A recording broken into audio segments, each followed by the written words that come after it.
What's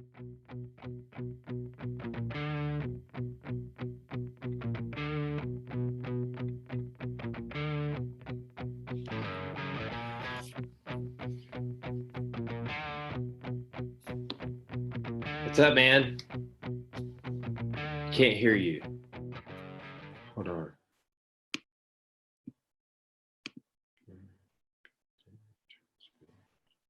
How about now? Boom, we got it, dude. All right, cool. Yeah, how are you, bro? Doing pretty good. Doing pretty good. Glad Are to you, be here. are you quarantined right now? Yeah, I'm literally in a closet. I see that, dude. Like, was this like your little like podcasting closet at your house or something? What do you got going on here? Well, it's more than just that. It's like where I edit. It's where I do all my work.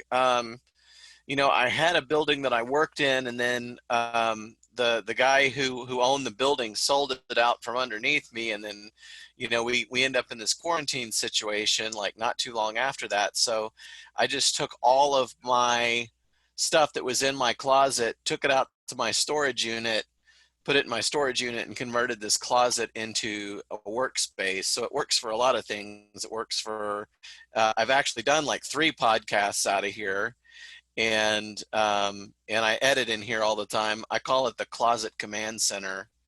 A few of my friends have given it different names. There's the Closet Command Center, the Closet of Solitude, whatever you will. I've probably spent way too much time in here. There was one point where I didn't leave the room for like a week because I had so much video editing to do that I was in here a full week. So I'm hoping to get out today and go out into the woods and go to my little forest dojo that I go to work out. You and Nate have something planned? Are you going with Nate? No, but I need to take him out there at some point because I've been sending him pictures of it. I found a spot that I go and I work out in the woods, and I sent it to him, and I'm like, "This is my forest dojo," and he's like, "Oh, bro, that's beautiful. It's the real dojo." Yeah, So, dude. I've been seeing you post about it as well. Well, hey, let me give you an intro real quick, okay. and then we'll just segue into talking about what you do and stuff. So, Josh Irwin, Okay. first time on the podcast, man. I've been wanting to have you on. I've talked to you about it like 2 times, Yeah. and I'm doing all kinds of podcasts right now with people that normally it would be hard to get them in the studio, but I'm just doing these distance casts. It's working out Well, great. I'm glad to be doing it. It's a great opportunity to talk to somebody like you that has such a wide variety of interest and philosophy on things that I think we share, from history to martial arts to just life in general. And you seem like a guy that's like just really connected with life. And I followed you, and I'm really impressed with so many things that you've got going on. Like I really think it's cool the way that you guys run your gym, and during the quarantine, the way that you guys have made use of social media and video to keep people training. Just really neat, and I can't wait to come down there at some point and see your new location because it looks really, really cool.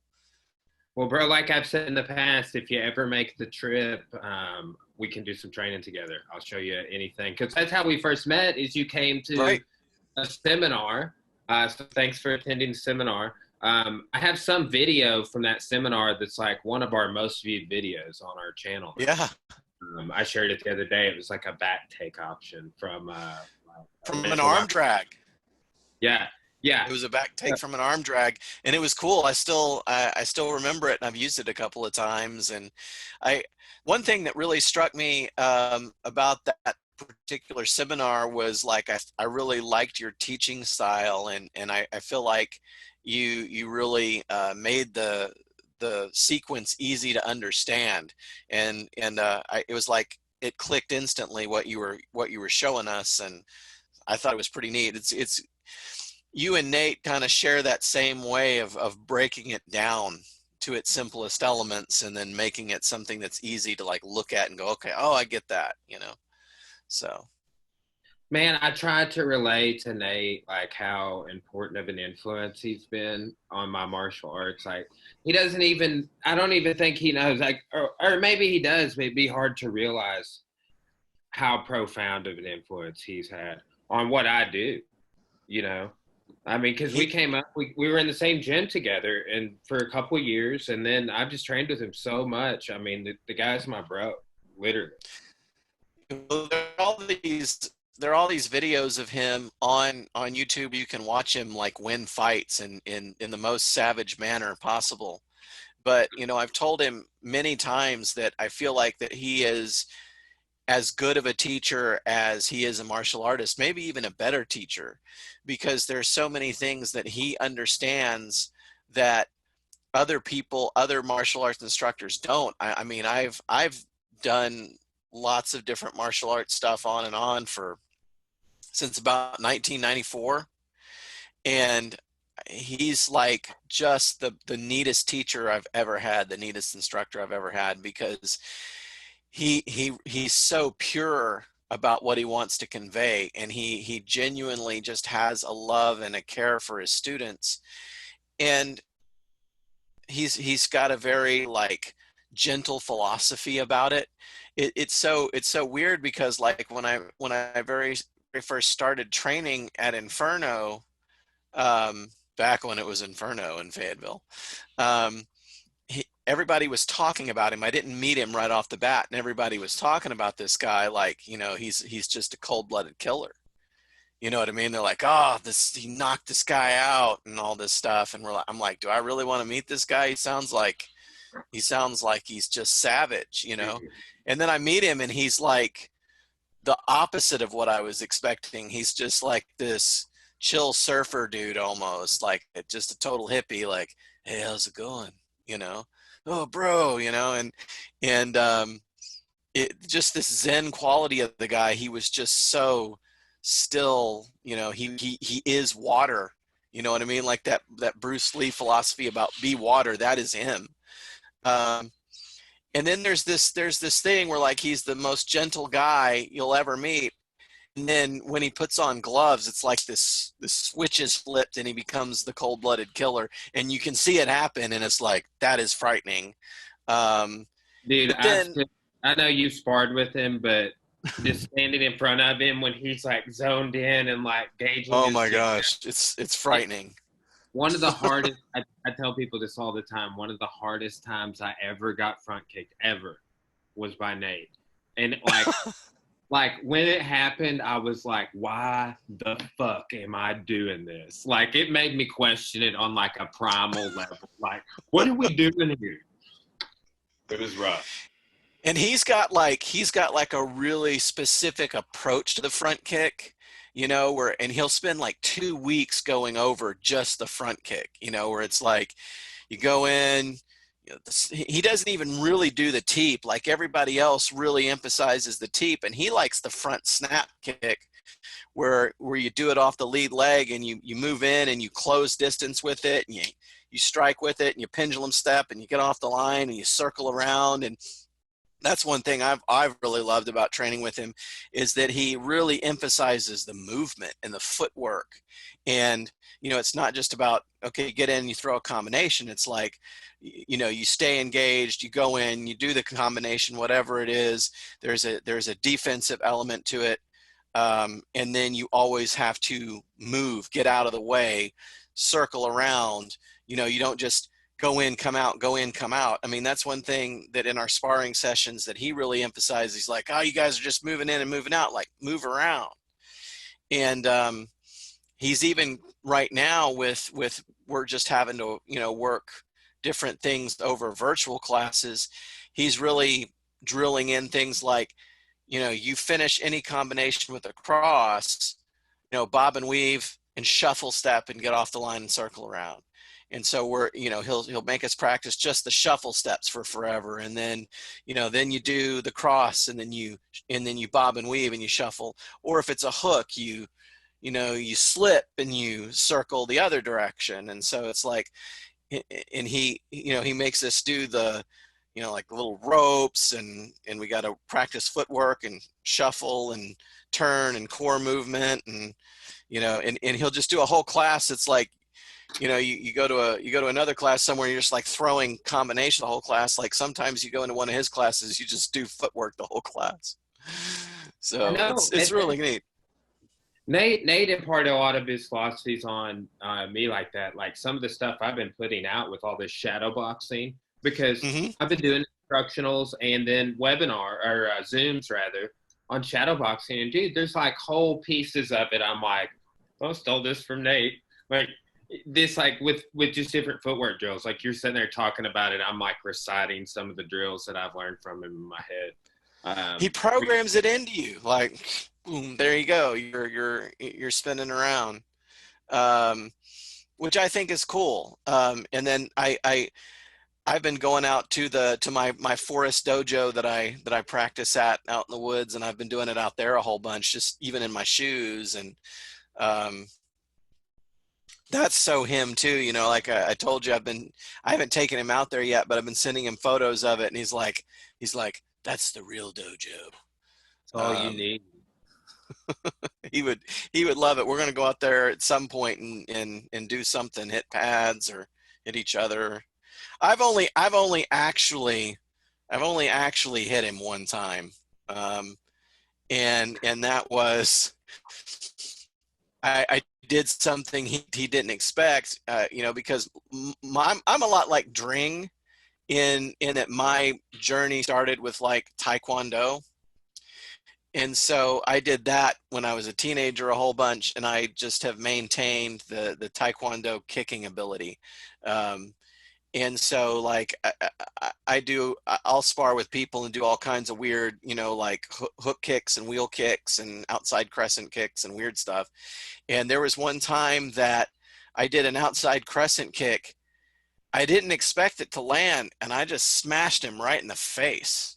I mean, like, and he just kind of like looked at me funny, and I was like, "Oh, I'm sorry, I didn't expect that to land." And but it didn't faze him. You know what I mean? Like a lot of times he'll get down, he'll tuck his chin, like we were talking about, where he just dials in, and I'll come in, and I'm at first, you fight like your instructor. You're like, what could I do to him? You know what I mean? Like, what could I do to him? And then you kind of come to the realization that, like, no, he's there to develop you.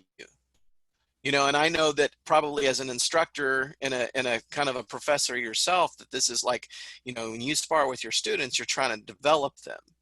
And so that's something I kind of figured out with him more easily than I did kind of with in the 90s when I'd fight, the teacher. I was like, what can I do to this guy? Is do whatever, just go in there. And, so I dial in and I'd, jab, cross, hook, just do a combination just because. And I would land like the hooks and stuff on him. And I'm like, he's letting me land these, but then I quickly came to the realization that it was having no effect on him. Like I would hit him with a hook, and his head would not move or anything. It would like, boom. It was like you're hitting a brick wall. And I'm going, oh, he's just taking it. Like, and it didn't seem to faze him. Well, it's because he's got good posture and good positioning, and I'm just hitting the top of his head, and he's, and I was like, that's interesting, because that gave me like a really, really good insight into the defensive aspect of just keeping your chin tucked and keeping good posture. And if someone does hit you, they're going to hit the top of your head. Yeah, not going to do anything. Man, I remember one time after like a super hard training session, and we'd done like all this sparring, and I mean, I was just like physically and mentally annihilated. And like we were talking about like all the damage we had taken in the sparring rounds or something. And Nate was like, man, I just love getting hit. And I was like, dude, I hate that shit. I hate it. And he was like, what? You hate it? Like he could not believe that I hated getting punched in the face and shit. And I was just like, yeah, dude, my goal is to not get hit. That totally sounds like him too. What? You hate it? Yeah, here's the prize. And yeah, dude. Well, and you know, I stole this saying from somebody else, but like as an instructor, because man, I've got some savages in my gym, and it's like you train snakes, and then they bite you. You know, like that's the cycle. It's like, oh damn, man, that one's gotten fierce. Well, So I'm like he says, I try to stay sweet, you know, in the sparring because like um I've both been on the receiving end of it and on the giving end of it where I've landed it really hard on somebody and then felt really bad about it. And so like I just try to be playful with it a lot of times because I'm like, we're just having fun. And but yeah, you know, it one of the first things that I did after I started training with him was I started getting him involved in the filmmaking that I do. And I had him dressed as a Klingon I in one saw of that. the Star Trek fan films. Yeah, we had him. We put him through like a 2-hour makeup session. His ex-girlfriend did his makeup. Like I had hired his ex-girlfriend to be the makeup artist, not knowing that she had dated him. And he's like, "Oh, dude, that girl's my ex-girlfriend," you know. And he shows up, and it was real sweet. And she gave him a hug, and then she did his makeup. And he spent like 14 hours in that makeup doing this fight scene. Um, we got there because the studio that we were shooting at had no air conditioning, so it's out in Flippin, and we got out there, and yeah, that's a crazy story. A guy just bought all this cheap land and put up a big metal building because it didn't cost anything because it doesn't land costs nothing out there. Why would anyone buy land there? So he buys some land out there, builds a studio, and but it's got no air conditioning. So we're shooting in, yeah, it was the very beginning of October, but it was still hot. So we'd have to shoot overnight. So we got there at like 9 p.m. Didn't even start filming until like 10 or 11 and went to like 8, 9 o'clock the next morning. And then we had to like, clean up and take everybody out of wardrobe and makeup. And we literally went all night doing this fight scene. And at one point, this girl he's fighting has to break a bottle over his head. Well, of course, it's like sugar glass. We got it's a big sugar glass wine bottle. And so we did it like 2 or 3 times. We had like four of the prop. And she's breaking this over his head. And then like apologizing after the shot, like, "Are you okay? Are you okay?" And all this, like, "You sure that's not hurting?" I'm like, I've kicked this dude in the head, like you're not hurting him. You couldn't hurt him if you tried. And somebody said something like, "Does it hurt when Josh hits you?" And he goes, "He doesn't hit me."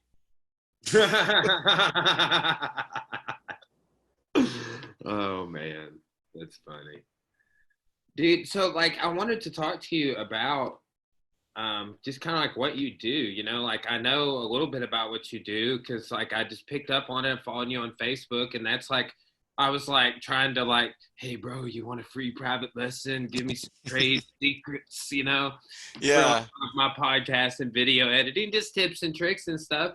But like, what you were involved with some cool stuff, and it seems like you have a long history with it. Like, what do you do, and how did you get into it? I'm a person who in some ways never grew up. Um, Bro, I mean, I have a place in the new studio to display all of my Star Wars action figures. oh my gosh. Well, then no, No nothing else needs to be said. yeah. It's well, in some ways I grew up, in some ways I didn't, because why? I've got like a really strong work ethic, and I work really hard, and I take care of my responsibilities. But my father is in broadcasting here in Arkansas, and he's kind of a legend, Mike Irwin, who he's on, Pig Trail Nation with KNWA in Northwest Arkansas, and then of course in Central Arkansas it's KARK. And he's been covering Razorback athletics for 40 plus years now. And so as a kid, I grew up in a TV station. It was a different TV station. He worked at a different place back then, but I grew up in a television station, and it's, you know, to a kid who's 6, 7 years old, it's the coolest thing in the whole world when you walk into a TV station. And back then in the 80s, you know, the gigantic TV cameras and the glowing buttons in the control room, and you walk into the big TV news studio, and it's just like, it's the coolest thing in the world. I made a film about this. You know, I spent my whole childhood like thinking that the TV station was the coolest place in the world. And then when I turned, you know, 18, I started working there, and I quickly figured out that it was a disaster, you know, that it was just a cesspool. It was a rude awakening. It is not the coolest place in the world, but I made a whole 2-hour movie called Your Local News, which is on YouTube, about that subject. I'll link it in the description. Yeah, I'll send it to you. And so I spent like about 4 years working in TV news until I decided that, you know, it was really about the storytelling. I mean, and storytelling has been the passion for myself, for my dad, you know, our whole lives. Like, you know, the thing where you go on like a really long road trip with your dad, and he just starts telling like a really good story, and he really gets into it. That's what my dad is all about, and that's what I've always been all about, is just telling a great story. And so, you know, once I decided that TV news full-time wasn't for me, I went to film school in Orlando, Florida, Full Sail, and I came back, and, you know, I didn't want to go to like Hollywood or somewhere, because that is its own cesspool. And that's not where I wanted to live and make my life, and not the kind of thing I wanted to do. You don't have to be a famous filmmaker making $1 million or be working on a big production these days to just tell a story. You know, if you've got the right gear and if you've got the right skill set, in some ways anybody can be a filmmaker. And so for me, it was just about the passion of the storytelling. So, you know, right now I own a video production company, Arkansas One Media, which is very diverse in what we do. And so I do a lot of commercial type video production, cover a lot of sports, do commercials, do a lot of corporate and retail themed things to pay the bills. And then, you know, when it comes to passion, you know, the narrative filmmaking is, you know, what I'm doing to make myself happy. And I hope to come to a point where that transitions into doing a lot of just paying indie work. I've started getting those gigs. I've started, you know, I'm working on this movie about a girl who falls in love with a horse. It's not porn, but you know, I'm working on that now, though. That movie is its own version of a disaster, but you know, we'll finish it. It's not my movie. I'm just filming it. So yeah, well, sidebar, an episode of my podcast I would recommend you listen to. I've had a guy come on who grew up like kind of like you, but in the Hollywood filming. Mm-hmm. His uncle is Jerry Bruckheimer. Oh, okay. Wow. Yeah, so he filmed on like Pirates at World's End, a whole bunch of Bruckheimer films growing up. Like his mom was in Patch Adams and stuff like that. But his name's Michael Sandow. I was just talking to him yesterday about coming back on. But he lives here in Russellville now. Well, you know, it's really interesting because there's a glamour ascribed to any type of media, whether it's TV or whether it's movies or whatever.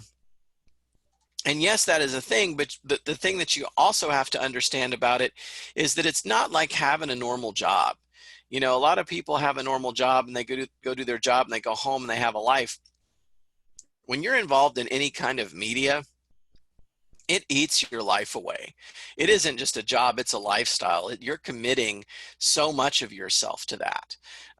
You know, back with the TV news thing about it being kind of the cesspool it is because those involved with it work. They work weird hours. They may work, 11 o'clock in the morning until 11 o'clock at night. And a lot of times, they're all over the place. They're covering a homicide or a murder, or, who knows what's going on. And the only other people that work those kind of hours and live that life are other people that do that. And so they tend to, they all congregate with each other. They all sleeping with each other. And behind the scenes, it gets, if you think about TV news, and this is kind of the plot of this movie that I made, you think about TV news, it's like, who watches the news? Like your mom, the bank manager, your pastor at your church, like all of these like people, I'm going to watch the news. If any of those people knew what the news was like behind the scenes, they would never watch it again. Because like it is literally the filthiest. It's Mos Eisley. It's the hive of scum and villainy. It is just a cesspool. And movies are the same way. Movies are a thing where like you're never done with the movie. There's a project that I'm working on today where I literally had to call the producer of this film, because I'm editing someone else's film, and I had to just call him yesterday and say, I'm done with your film, dude. I'm done with it. Your film is finished. I have edited it. Because he wanting to tweak it to the fine detail of, he was like, he wanted to make edits where somebody was blinking and stuff, and I was just like, if we're getting down to that sort of obsessive compulsiveness with this, it's finished. And I've been working on that movie, that particular film, for a year and a half. I've been working on it, and it's 10 minutes long.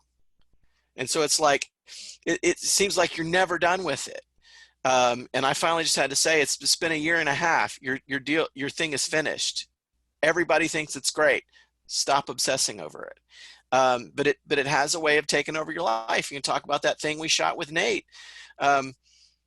We were doing that at overnight on a weekend. You know what I mean? Like, most people aren't doing that.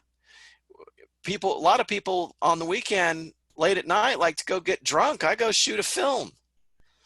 You know what I mean? But I love it. But you have to realize that it will consume your life, and you have to be okay with it. How do you personally deal with that? Like, I know exactly what you're saying with it's things like that. You're never done with it. Like maybe like I play guitar and I have like a ton of original music and arrangements and songs that I put together, and it's just like you're never satisfied with it, and that stops so many people from even doing things. And then people that do things won't complete them. Like, how do you deal with that as a creative person? You have to come to the realization that you will never be finished with it, that you could tweak it forever. And once you realize that, you have to be able to make the decision at some point to say, okay, this is it, and that was the argument with this project that I've been editing, where we were talking earlier this week about, is like, we can continue to tweak this and that, but you're reaching a point of diminishing returns now, where it's like, are you really making it better, or are you just in your own head about it? Because like there was one part where there was like a voice acting part that was in it that was great, and the producer was obsessing over it to the point, and making the actor redo it to the point that he was making it worse, and it's like, no, it was fine the first time you did it. And so you have to be able to sometimes just take a step back, take a deep breath, look at it, realize it's never going to be done. And you have to make a decision as to when it is okay to abandon it. Now, I've done it so much that I'm okay with that. Like, I have a point that I reach where I go, I know that when I get here, yeah, I could mess with it forever, but when I get here, I'm cutting it off. Because if you, like, for example, that news movie, I worked on that for years. I had it finished for 3 years, and no one had ever even seen it. And it had even played at a film festival and stuff, but beyond that, no one had ever seen it. And this other friend producer that I work with was, she's saying, how come you've never let anyone see this? And I'm like, it's horrible. It's bad. I hate it. I'm ashamed of it. And she's like, dude, it's not as bad as you think it is. Like, you're looking at it and you're seeing all the flaws because you know where they are. And you have this active part in creating it. And so, when you get to this part, this thing's going to happen and you hate it. But if you release that, no one's going to know that. They're just going to watch it. They're not going to be looking for what you're looking. And I hadn't even, at that point in time, I'd stopped even watching it. I couldn't look at it. I was so frustrated with it. And then so I went back and I watched it and I was like, yeah, she's probably right. And I put it out. And I've put out a lot of film projects over the years, and every one of them has drawn criticism in some way. And that's another thing, is that whatever artistic endeavor you do, once you put it out, you have to be ready for the fact that people aren't going to like it. And they're going to give you feedback, and they're going to trash it, and they're going to savage it. And you have to have, that's where you're taking the jab cross hook to the face. In that regard, is you gotta, you release your film, you better tuck your chin and get your posture ready, because you got to be able to take it. You're putting yourself out there. It takes courage to do it, but you have to be ready. And I put that particular film out, and it's never received any criticism. That's the only film that's never received any criticism. Man, I heard a quote in a book I was listening to the other day that said, the fear of public speaking is actually the fear of ostracism, of like your peer groups and people in your society, you looking dumb in front of them or sounding or whatever it is. But man, I was thinking about that. It's like with what we're talking about, it's the same thing. It's like, that is what you're talking, that's what you're referring to. Is like, when I put out content on YouTube or whatever myself, it's like I've had comments and negative remarks and things, and it's just like you have to take it in stride and not let it. Think about the number of people that probably stops from putting out additional stuff, or again, the people that never start. Well, for me, it's interesting because martial arts has been a microcosm for me for life. And I relate martial arts and filmmaking so much, because in a way they're the same thing. How much courage does it take to put on some gloves and trade punches with somebody? That's not easy. I know that it intimidates me even now sometimes, and I do it a lot. Even taking, for me, like I was so passionate about it, and I got away from it for way too long, because the film and the media thing took off, and because I lost the school that I was training at that I wanted to train at back when I was a teenager. And so it's like I never had an outlet for it. And then in my early 30s, I just keep driving past this Inferno place going, that place looks like it's really cool. But I was afraid to go in, because it's like, oh, that's probably just a bunch of, like meatheads, like that are training to go bash each other. And I'll go in there and I'm like out of shape and I'm in my 30s and I'll just get my head beat in or whatever. That did actually happen. But, when I actually did go inside and start to meet people, I realized that I was very wrong about my perception of the place. When I actually met people like Caleb and I saw what the culture was, like the culture was the opposite of what I expected, where it was like, hey, come in here, we're your friends. We're here to make you better. And so it took courage to start a journey to like better myself, to start to take myself from an overweight, like, mid-30s person and start to say, no, I can change this. I can still do this. I can still make myself a better human being overall because I'm doing this. And that took courage to even just walk in the door. And it's the same way with filmmaking. You can have a million ideas for stories you want to tell, but it takes courage to do it. And because it's so personal, whatever story you're telling is always so personal, especially if you're one of these kind of filmmakers where you go through like the whole process. Because if you look at like a big budget film, that's not like one person's thing. You know, that's a deal where a studio, a company hired somebody to write it. And once the writing's done, that person never sees it again. They hand it off. Another group of people go make it, and it's like a factory. But if you're a filmmaker and you go through the whole process of you come up with a story in your head and you fall in love with it, and then you write it, and then you go and you make it, and then you edit it, and then you put it out there for the world, however you end up putting it out there. There's so much like courage that has to go into that, because it's so personal, and you are putting yourself and your face and your identity and your heart out there, because that film that you create is like, that comes from your heart, that comes from your soul. And so when you put that out there and people are like, this sucks, you know, you've made yourself vulnerable to that. And it's not easy. And you have to realize too that there's this weird process that takes place where the movie that you see in your head when you come up with the idea is never the film you release, right? It goes through some filters. So like when you see the movie in your head, or you, in your case, like say you hear the song that you're going to do in your head. Yeah, that's how I was just thinking. It's perfect.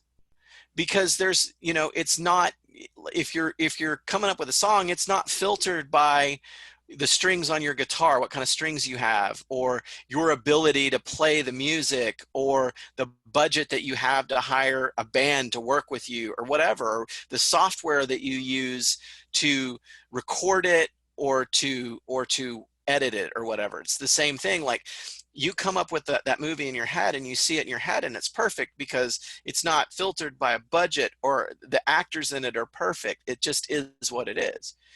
Then when you write it, you're taking it through the first level of that filter, and that's your own ability to write that story that you're seeing in your head. Then you run it through the filter of, what's your budget?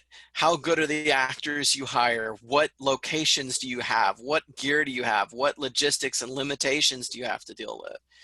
And then you shoot it, and then you've got this material, and then your final filter is, how do I take what I've got and make something with that?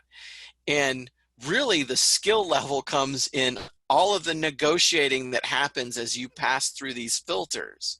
And one of the most important skills to develop there is to let it evolve, because you're never going to make the film that's in your head. As you go through the filters, it sort of turns into something else a little bit. And you have to let it run through those filters and evolve in the best way that it can. And sometimes that means giving up on things that you think are important. You know, you may have a scene that doesn't work. You may have a shot that doesn't work. You may have a line of dialogue that you thought sounded great when you heard it in your head, and when somebody says it aloud, it's garbage. We call that kill your darlings. And so sometimes you make your film better by just getting rid of the stuff that's weighing it down. That's a microcosm for life. You know what I mean? And so the thing too is that how does it relate to martial arts? Well, think about this cycle we go through in especially in the grappling arts and jiu-jitsu, where like you suck, and then you work on it and work on it and work on it, and then you don't suck as bad, and then you start to think like, now I'm kind of good. And then you get humiliated, and you start it all over again. Awareness works that way, man. And I think that is it. It's like, The more aware you become, the more you see the bigger picture. And then when you loop back to like your process of development, you're like, oh man, here I am back at the bottom. It's just Right.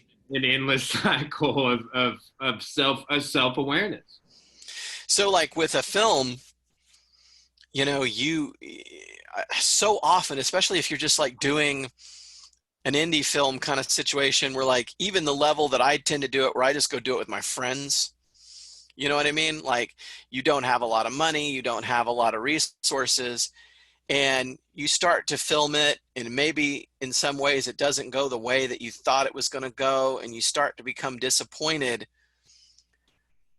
When you've taken the step to go out and start to make your film, and you started to film something, and you started to realize that this is not turning out the way that I thought, that is where you've earned your blue belt. you can stop training now. The And ultimate. that's a lot of people walk away, and it's when you look at that and you go, okay, no, that's where the real courage comes in, is like, okay, I'm going to regroup and keep working on it and keep working on it and keep working on it. And that's where it makes a difference between going from something that sucked that you gave up on to something that you finished that was actually kind of cool. Yeah. Yeah, man. Dude, you have tons of insight. How long have you been in the game? Like you said, I mean, your whole life, but like when did you started at 18, your mid 30s, you said. How long have you been doing film? Well, with film, yeah, the film and the martial arts thing is mirrored as far as you know what it's been in my life. I've always wanted to do the film stuff. When I was about 14, my dad started showing me how to use a video camera. I went to the public access station here in Fayetteville and learned how to edit there. And that was when I was 14, but that was about the same time that I went to the youth center and started learning some Taekwondo from a really old school guy named Mr. Perry, who had competed in tournaments back in the days of Chuck Norris and all those guys. And he was almost kind of like kickboxing, but not. It was still Taekwondo. And then when I was about 18, I got a real job doing film, and not so much film, but it was TV. And I got so into that the martial arts kind of fell away. And the guy that I was, you know, with the Taekwondo thing, that guy decided to retire because he was old. And the guy that replaced him was a snake who was just trying to like lure people to come to his own school and charge him a whole bunch more money, and was a guy that I didn't feel like had a lot of integrity, so I couldn't continue on in that journey there. And then a friend of mine was like, hey, I saw a poster for this place called Integrated Fighting Arts, and he wanted to call it, but he called the number and the guy gave him the directions, but he never went. Like my friend that found the poster never actually went to the school. And I went down there and I met a martial arts instructor, a fighting instructor who would probably not want his name spoken on the internet because he's quite paranoid. Caleb knows him. He knows who I'm talking about.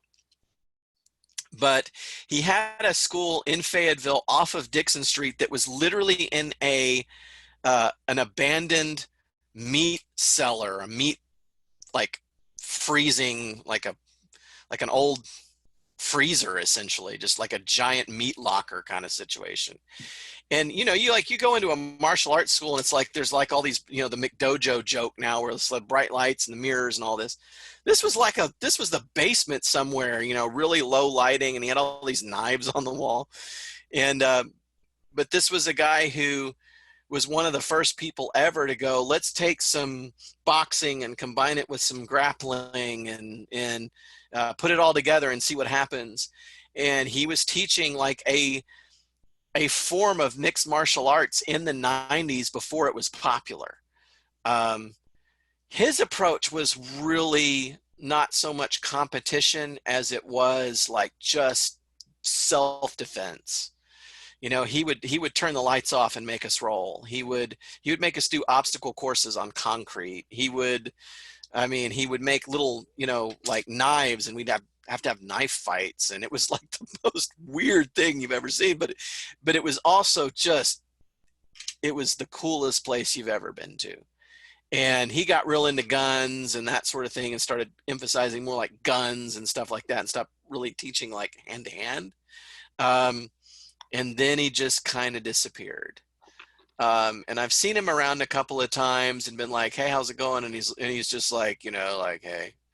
And Caleb has told me a couple times, like, yeah, he's kind of become a bit of a Branch Davidian, like hides off in the woods from people and doesn't really talk to anybody. And, if you see him, he records the conversation. I'm like, he could still kill you. But,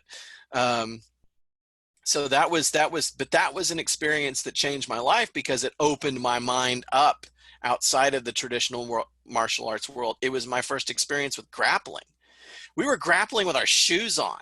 We would come in like camo pants and like a black shirt and our shoes, and we would grapple like that.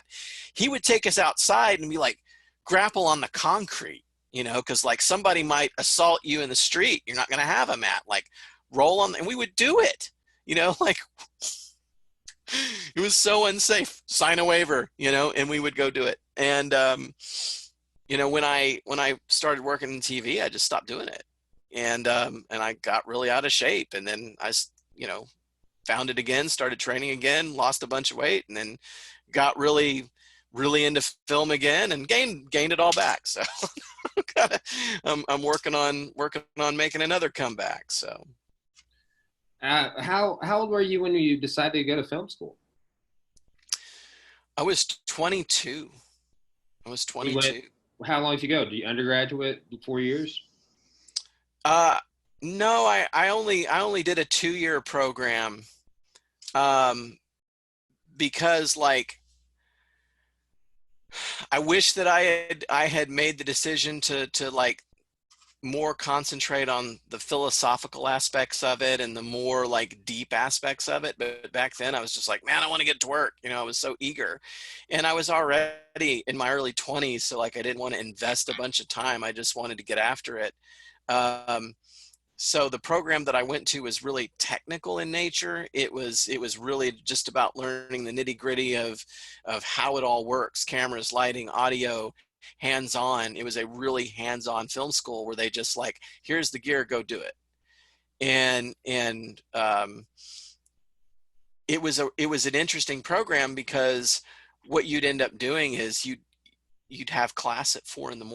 At 4 a.m, you'd be in a filmmaking lab editing or learning how to change film in a tent, because back when it was film, before we went all digital with everything, you can't, if you're changing out film reels, you can't do that in light. You'll expose the film. You take the film out of the can and put it in the camera, it would expose the film. So you'd have to build a tent, and you'd have to put the can inside the tent, and then like the magazine inside the tent, and you'd have to like reach in with your hands and do it by touch, and take the old film reel out of the magazine, put it in the can, take the new one out of the can, put it in the magazine, and then mount it to the camera and thread it through and attach it, because it was all mechanical. It was all the film camera ever was just a mechanical device that would pull the film through the gate, and so you'd have to learn how to thread it. It was all about the lenses. When you would shoot with 35 and 16 millimeter film, like if you have like a video camera today, you can see what you're recording. You just look at the screen. You're shooting with film, you don't know, because it's photochemical. You're looking through the viewfinder. You're not actually seeing what you're filming. You're seeing maybe the framing of it, but you would have to use mathematics to determine the exposure, to determine what light you used, where, how bright that light was versus how it was exposing on the film. It was a lot harder back then. And so I went through this really, really accelerated program where you were going to school all the time, 7 days a week, at night, in the morning. And it was 2 years of doing that nonstop. And I learned a lot. I probably got the equivalent of a master's degree now in just knowledge and experience. Um, but I just got like basically a 2-year degree when I went to film school, and then I just leaped into action. Nice. And so you got out, you're 24, you've been in the game professionally for what, 10 years plus since? Uh, it's 20 now. Oh, wow. How old are you, um, if you don't mind me asking? I turned 40 this year. Oh, wow. Okay. Yeah. I turned 33 on Monday, bro. Wow. Yeah. Yeah, no, it's been 20 years of this, and a lot, some amount of that time, a good amount of that time has been shooting narrative film work and really enjoying it. And then a lot of it has been shooting football games. Yeah. Make a lot of money off that. So, you know what I mean? Like, so I've been doing a lot of that. I've made a lot of really bad commercials just because it's what the client wanted. Everything. I mean, like bars, car dealerships, political campaigns, you name it. Everything that's not porn. So it's funny though, like you can get on like the websites where you look for gigs, and that kind of stuff will be posted. And there was one time where I saw it was like an ad for just like an editor where you're editing porn 40 hours a week, and I thought, man, like at some point you would be editing porn and you would just sit back and look what was frozen on the screen and go, this is my life. I don't know how anyone could do that. That's hilarious, dude. What a interesting time to be alive. Yeah. That's a way you can make a living. 40 hours a week, and I was just like, gosh, who could do that? The sex trade has grown and expanded into something totally different with that. Holy crap. So yeah, no, I've done a lot of things, and I've gained a lot of experience along the way. And I wish that I were shooting narrative films all the time. Just that was my full time, what I do for a living. And it's getting to where maybe it will be that way in 2 or 3 years. Nice. I think, because I've started to get those kind of gigs now, but it's hard. You have to get people to give you a chance. You really have to prove yourself. There's so many people that want to do it. And, when you're a kid and you can get on the ground floor and you don't have any expenses and you can just start by getting someone some coffee, that's a thing. That's hard for me to do at my age. And so I've had to prove myself as far as the quality of my work to people. It's starting to pay off, and I'm glad. I've had some really fun and interesting projects that I've been able to work on the past couple of years. Yeah, we used to always joke back in the day that somebody should do a Real World Inferno spinoff. Oh yeah, like a reality show about all like just everything that goes on inside of a super big gym franchise organization. It's as you know, it's interesting. It's an interesting getting all these personality types together, and yeah. That is a really comical place, Inferno. It's always been fun because there are so many like neat people there. I mean, that was one of my favorite parts of the journey, is just meeting all of the fun people you meet in the martial arts world. I feel like it's better than it was. When I did a lot of martial arts like in the 1990s, it was just, there was so much BS. You know what I mean? There was just so much posturing and so much fakeness to it, because a lot of the arts that were being done were bull crap. You know what I mean? Like the science experiment that is the UFC really did change what it is. It made it so much more honest. And I feel like there's a very different culture to it now. I really like the jiu-jitsu approach, where it's like you got a lot of people who are just trying to help each other become better. Whether or not you tap that other person, that you're rolling with is not the point. You know what I mean? Like that whoever you're going up against in the tournament, whoever you're rolling with in class, that person is not your opponent. You are your opponent. Your goal is to get better than you were yesterday. And if you do that, you've won. And everybody else is trying to help everyone else get there. That's not the case in the film world. In the film world, there's a lot of really ugly competition. There's a lot of really ugly backslapping, backstabbing, and that sort of thing that happens. And that was something that has blown my mind about looking at the two things, is to go, you know, you're literally in a situation with martial arts where you're simulating murder. You know, we're choking each other, we're breaking bones, whatever. That's what we're And you and simulating. I are probably like in some level, like we're sitting there watching it and we're bored by it. Like, Yeah. well, yeah, And that's it's, cool. but it's like, you know, you're hitting a guy in the face, he's hitting you in the face, or you choke somebody or they choke you. And once you're done with this violent encounter, you're like, you give each other a hug and you say, thank you.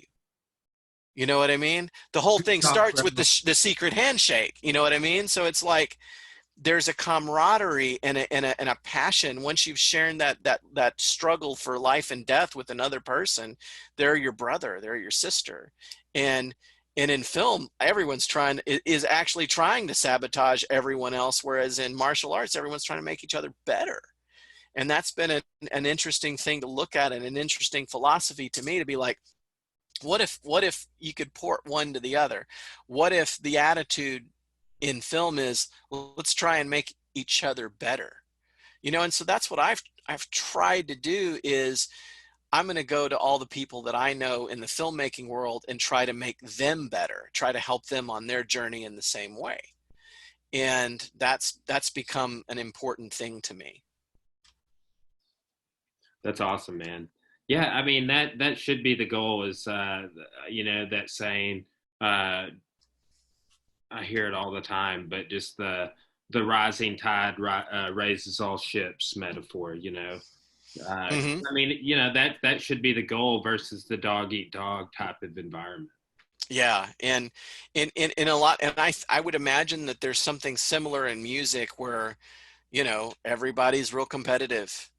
You know, everybody wants to be the top artist. Everybody wants to be the person that outshines everyone. And look, it was like in martial arts, it was like that in the 90s, where everybody wanted to be the big flashy person. There was one instructor in Fayetteville who, he was really more about the image of it all than the actual substance. And there are a lot of people who believed that he wasn't even legitimately what he claimed to be, as far as his rank and all that sort of thing. I'm not going to say who it was. Caleb would know who I'm talking about. I mean, He laughed and chuckled. we had that same situation in Russellville, man. Older gentleman There that. are probably a lot of guys like that. Well, yeah. Because there You was, think pre-internet, how many people were doing that? Probably. you know, because there was no way, there's no way to verify it. You know what I mean? Especially if you're just like a karate guy or something. There's no way anyone's ever going to know. And that's what, again, is so honest about the way we do martial arts now, is that you cannot bullcrap this. You know what I mean? You just can't. If you're bad, you'll get tapped. If you're bad, you'll get kicked in the head. Because we don't mess around with it the way people used to. You know, you put on the gloves and you go live. You shake hands and you roll. You know, you can't hide it now. And the thing that it has taught me is that the absolute best way to improve in martial arts, the key to it, is humility and honest self-reflection. To look at yourself and say, I am nobody, I have done nothing, and this is what I need to do to improve. And then to open yourself up to receive that knowledge and experience, to empty your cup so that it may be filled. And I'm still nobody, and I'm still done nothing. You know what I mean? But the journey is what fulfills me. There's going to be no point in time where I could ever defeat some people. There's never going to be any point in time where I could ever touch someone like you, rolling with them. It's never going to happen. That's not the point. The point of it is just to enjoy what you're doing with the people that you're doing it with and make yourself a better person. That's what it's about. Well, too, and maybe that is the only path to what you're talking about actually happening. And then you having some awareness about it, like, oh, I never thought this would happen. And ooh, it has. Because there are moments like that, too. It's not always just like, oh, man, I just became more aware that I suck. Sometimes you do sit back and you realize your accomplishments. And, man, that's just kind of what I've taken away repeatedly every year that I've spent. It's just like going on my 14th year. I'm like, man, like every year I take more and more away. It's awesome. And the interesting parallel there is, when I made that news movie and thought it was really bad, a friend of mine, she was like, this film is not as bad as you think it is. And there are many times when Nathan Murdoch is like, bro, you're not as bad as you think you are. You're better than you think you are. Yeah. And man, it's just like we were hitting on earlier. It's like, it can be good and it can be bad, but we're all our own worst critics in the worst ways. Mm-hmm. And as long as that criticism is something that you view in a healthy way, and you take steps to let it fuel you to become better. And as long as, it's so much better than having an inflated sense of ego and an artificial confidence that doesn't come from anything real. The worst thing in martial arts is arrogance. It will hold you back from getting better. It'll probably get your ass kicked these days. And no one will like you. Yeah, for real, man. I mean, look, like I said, the guy that I hold in the highest regard as far as martial arts and is like the most kick-ass dude I know is the most humble guy I know. Seriously. He is so humble. He's just like, hey, bro.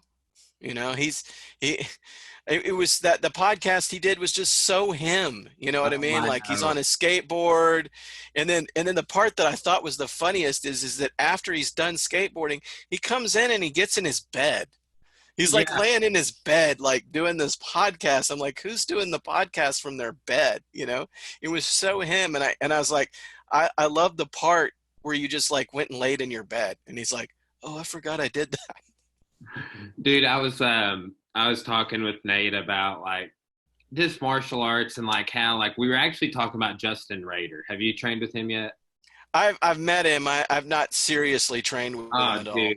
Well, he's super enlightened. Let's just put it that way. Like when it comes to teaching and breaking it down, the dude blows mine and Nate's mind. Like he was doing some guard pass stuff that was like, yeah, his takedown game. I mean, his whole game is sick. But, like, we were sitting there just like, oh, man, Justin Rader this. He's so good at that. Like, so smart. And, like, Nate was, like, really just, like, blown away by it. And I was like, bro, I look at you that same way. Like, everything we're saying, I see you the same way, dude. And he was like, no. And it is funny. Like, he doesn't believe it. It made me realize in that conversation, and I've like remarked on it with people since, is like Justin Rader probably doesn't realize that he's blowing us away. Right. Like how often does a person realize how significant or important they really are because of the type of stuff we're talking about earlier, like it's shit. I'm shit. My stuff is shit. And it's I mean, how many, like I said, there are videos on YouTube of Nate just destroying people. And you ask him about that. Like if you ask him, he ended a person's career. Like he sent a guy to the hospital and the dude never fought again. Right. You ask him about his fighting career and you know what he says? He's like, I was so dumb. I did all these dumb things. I wasn't very good. Like he's really humble about the fact that he went and won a bunch of fights. Nate is one of the humblest dudes you'll ever meet. So, dude, I'm about to go see Nate's mom. Okay. I got an appointment with her. fortunately. So let's go ahead and wrap it up. Bro, Sure. Can you tell people that are listening to this, do you have a YouTube channel that they could go check out some of your stuff on? Yeah, if you're a Star Trek fan, Yes. I know a lot of people are Wars fans. I like them both. One thing that I do is I make Star Trek fan films. I have a YouTube channel called Avalon Universe where make a lot of Star Trek fan films with my friend Victoria Fox, and Nate is in one of them as a Klingon warrior. He dies, and then I have a film on YouTube called Your Local News that I'll send you that you can put a link to. Thanks, man. Well, and two, send me a link to one of your fan films. I'd love to share it on the podcast page. Favorite episode, maybe the episode we're talking about with Nate or something. You got it. If you have them available. No problem. Yeah, I can do that. All right, bro. Thanks so much for your time, Josh. I really I enjoyed just sitting down talking with you. I'm glad we finally got to do it. All right. You have a great day, Brian. Thank you. All right, bro. Have a good one.